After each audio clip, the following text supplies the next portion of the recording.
ಇನ್ನು ರಾಜ್ಯ ಬಿಜೆಪಿಗೆ ಮೇಯರ್ ಸರ್ಜರಿ ಬಹುತೇಕ ಖಚಿತವಾದಂತೆ ಕಾಣ್ತಾ ಇದೆ. ಬಿಜೆಪಿ ಹೈಕಮಾಂಡ್ ನಿಂದ ಮಹತ್ವದ ಮೀಟಿಂಗ್ ನಡೆದಿದೆ. ಬಿಜೆಪಿ ರಾಷ್ಟ್ರೀಯ ಅಧ್ಯಕ್ಷ ನಡ್ಡಾ ಅವರ ನೇತೃತ್ವದಲ್ಲಿ ನಡೆದ ಮೀಟಿಂಗ್ ನಲ್ಲಿ ಮಹತ್ವದ ಸಭೆಯಲ್ಲಿ ರಾಜ್ಯ ಬಿಜೆಪಿ ಅಧ್ಯಕ್ಷರ ಬದಲಾವಣೆ ಬಗ್ಗೆ ಚರ್ಚೆಯಾಗಿದೆ. ಜೊತೆಗೆ ರಾಜ್ಯ ಬಿಜೆಪಿ ಘಟಕಕ್ಕೆ ನೂತನ ಅಧ್ಯಕ್ಷರ ನೇಮಕಾತಿಗೆ ವಿಚಾರಕ್ಕೆ ಸಂಬಂಧಪಟ್ಟಂತೆ ಮೀಟಿಂಗ್ ನಡೆದಿದೆ. ಈಗಾಗಲೇ ಮಹತ್ವದ ಸಭೆ ವೇಳೆ ರಾಜ್ಯ ಬಿಜೆಪಿ ಅಧ್ಯಕ್ಷರ ಬದಲಾವಣೆ ಬಗ್ಗೆ ಚರ್ಚೆಯಾಗಿದೆ. ರಾಜ್ಯ ಬಿಜೆಪಿ ಘಟಕಕ್ಕೆ ನೂತನ ಅಧ್ಯಕ್ಷರ ನೇಮಕ ವಿಚಾರಕ್ಕೆ ಸಂಬಂಧಪಟ್ಟಂತೆ ಚರ್ಚೆಯಾಗಿದೆ. ಈ ಚರ್ಚೆಯಲ್ಲಿ ರಾಜ್ಯ ಬಿಜೆಪಿಗೆ ಮೇಯರ್ ಸರ್ಜರಿ ಬಹುತೇಕವಾಗಿ ಖಚಿತವಾಗಿದೆ. ಜೊತೆಗೆ ರಾಜ್ಯ ಬಿಜೆಪಿ ಘಟಕಕ್ಕೆ ಅಧ್ಯಕ್ಷರ ಬದಲಾವಣೆ ಕೂಡ ಸಾಧ್ಯತೆ ಇದೆ. ರಾಜ್ಯ ಬಿಜೆಪಿ ಘಟಕಕ್ಕೆ ನೂತನ ಅಧ್ಯಕ್ಷರ ನೇಮಕ ಪ್ರಕ್ರಿಯೆ ಆರಂಭವಾಗಿದೆ.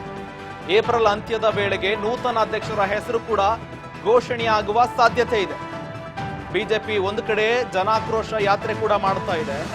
ಈ ಯಾತ್ರೆ ಪೂರ್ಣಗೊಂಡ ನಂತರ ರಾಜ್ಯಾಧ್ಯಕ್ಷರ ಘೋಷಣೆಯಾಗುವ ಎಲ್ಲಾ ಸಾಧ್ಯತೆ ಕೂಡ ಎದ್ದು ಕಾಣ್ತಾ ಇದೆ. ಇದಕ್ಕೆ ಸಂಬಂಧಪಟ್ಟಂತೆ ಜೆಪಿ ನಡ್ಡಾ ಅವರ ನೇತೃತ್ವದಲ್ಲಿ ಸಭೆಯಾಗಿದೆ. ಈ ಸಭೆಯಲ್ಲಿ ಏಪ್ರಿಲ್ ಅಂತ್ಯದ ಅಥವಾ ಮೇ ಮೊದಲ ವಾರದಲ್ಲಿ ನೂತನ ಅಧ್ಯಕ್ಷರ ಘೋಷಣೆಯಾಗುವ ಸಾಧ್ಯತೆ ಇದೆ. ಏಕೆಂದ್ರೆ ಒಂದು ಕಡೆಯಲ್ಲಿ ಕಾಂಗ್ರೆಸ್ ವಿರುದ್ಧವಾಗಿ ಜನಾಕ್ರೋಶ ಯಾತ್ರೆಯನ್ನ ಬಿಜೆಪಿ ಮಾಡ್ತಾ ಇದೆ. ಈ ಯಾತ್ರೆ ಮುಗಿದ ನಂತರ ಇದಕ್ಕೆ ಸಂಬಂಧಪಟ್ಟಂತ ಅಧಿಕೃತ ಘೋಷಣೆಯಾಗುವ ಸಾಧ್ಯತೆ ಇದೆ. ಈಗಾಗಲೇ ಒಂದು ಕಡೆ ವಿಜಯೇಂದ್ರನೇ ಬಹುತೇಕ ಫಿಕ್ಸ್ ಆದಂತೆ ಕಾಣ್ತಾ ಇದೆ. ಮುಂದಿನ ಚುನಾವಣೆ 2028ರ ಚುನಾವಣೆಯಲ್ಲೂ ಕೂಡ ವಿಜಯೇಂದ್ರ ಅವರ ನೇತೃತ್ವದಲ್ಲಿ ಬಹುತೇಕವಾಗಿ ಬಿಜೆಪಿ ಘಟಕಕ್ಕೆ ಬಿಜೆಪಿ ಅಧ್ಯಕ್ಷತೆಯಲ್ಲಿ ವಿಜಯೇಂದ್ರ ಅವರ ಅಧ್ಯಕ್ಷತೆಯಲ್ಲಿ ಚುನಾವಣೆ ನಡೆಸುವ ಎಲ್ಲಾ ಸಾಧ್ಯತೆ ಕೂಡ ಎದ್ದು ಕಾಣ್ತಾ ಇದೆ.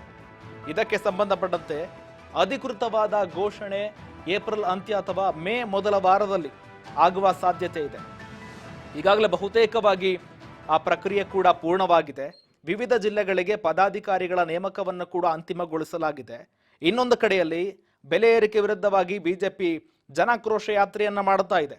ಈಗಾಗಲೇ ಬೇರೆ ಬೇರೆ ಜಿಲ್ಲೆಗಳಲ್ಲಿ ಕೂಡ ಯಾತ್ರೆ ಆರಂಭವಾಗಿದೆ. ಈ ಯಾತ್ರೆ ಪೂರ್ಣಗೊಂಡ ನಂತರ ಈ ತಿಂಗಳ ಕೊನೆಯಲ್ಲಿ ಅಥವಾ ಮೇ ತಿಂಗಳ ಮೊದಲ ವಾರದಲ್ಲಿ ನೂತನ ಅಧ್ಯಕ್ಷರ ಹೆಸರನ್ನು ಕೂಡ ಅಧಿಕೃತ ಮಾಡುವ ಎಲ್ಲಾ ಸಾಧ್ಯತೆ ಕೂಡ ಎದ್ದು ಕಾಣ್ತಾ ಇದೆ.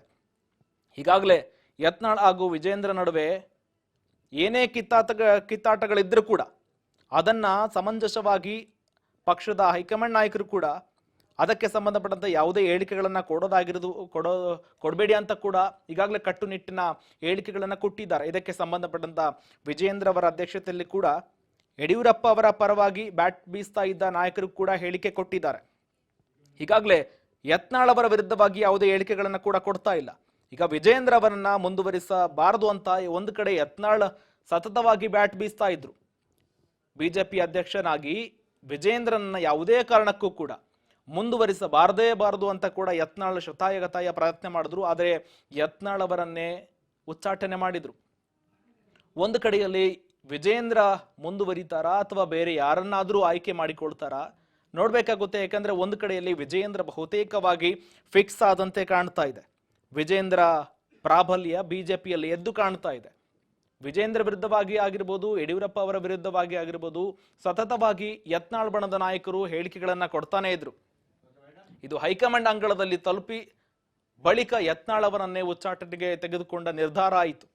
ಈಗ ಮತ್ತೆ ಏಪ್ರಿಲ್ ಅಂತಿಮ ವಾರದಲ್ಲಿ ಜೊತೆಗೆ ಮೇ ತಿಂಗಳ ಮೊದಲ ವಾರದಲ್ಲಿ ಅಧಿಕೃತವಾದ ಅಧ್ಯಕ್ಷರ ಘೋಷಣೆಯಾಗುವ ಎಲ್ಲಾ ಸಾಧ್ಯತೆ ಕಾಣ್ತಾ ಇದೆ. ನೂತನ ಅಧ್ಯಕ್ಷರನ್ನ ನೇಮಕ ಮಾಡ್ತಾರಾ ಅಥವಾ ವಿಜಯೇಂದ್ರನನ್ನೇ ಕಂಟಿನ್ಯೂ ಮಾಡ್ತಾರಾ ಅನ್ನೋದನ್ನ ಕಾದಷ್ಟೇ ನೋಡ್ಬೇಕಾಗುತ್ತೆ.